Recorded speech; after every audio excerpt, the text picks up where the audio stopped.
Antes de comenzar a explicar por qué hay que bautizar a los niños, lo primero que debemos saber es que cuando un niño es bautizado, pasa a ser miembro del cuerpo de Cristo, que es la Iglesia Católica.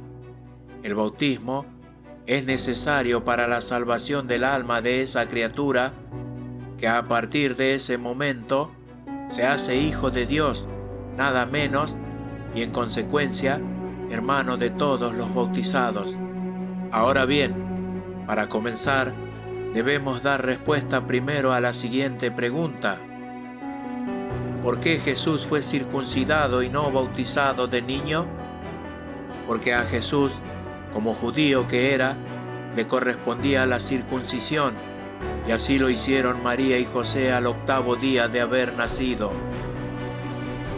Y no fue bautizado de niño, porque cuando Jesús nació, quien debía bautizarlo, su primo, Juan el Bautista, apenas contaba con solo 6 meses de vida, y Juan el Bautista recién comenzó a bautizar cuando tenía 30 años de edad. Es decir, para que quede bien claro, es falso eso que se dice de que hay que seguir el ejemplo de Jesús y bautizarse de adulto como él, porque a Jesús, en realidad, no lo bautizaron de niño, simplemente porque el bautismo aún no existía. Pero alguien podría decir: no hay que bautizar a los niños porque no tienen pecado. Eso también es falso. No existe ni un solo versículo bíblico que diga que los niños no tienen pecado. En cambio, voy a leer un versículo que afirma que sí tienen pecado.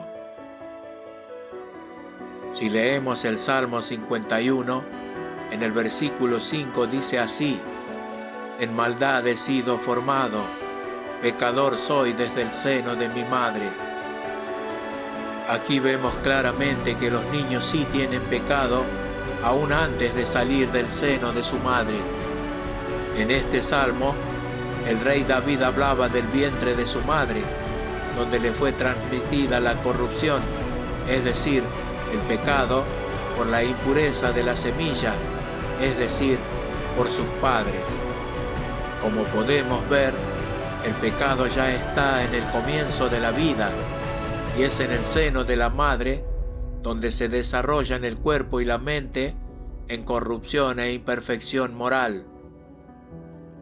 Tan pronto como comenzamos a existir, desde la concepción misma, somos pecadores, porque esa es nuestra naturaleza. Pecamos no porque cometamos pecados precisamente, sino porque tenemos naturaleza pecadora. Es decir, inevitablemente pecaremos. Lo único que podemos hacer es tratar de pecar lo menos posible. Así es. En síntesis, bautizar a los niños está bien. No es un capricho de la Iglesia Católica hacerlo, dado que la palabra de Dios dice que son pecadores desde el seno de su madre, y Dios no miente. Gracias por escuchar. Será hasta pronto, si Dios lo permite.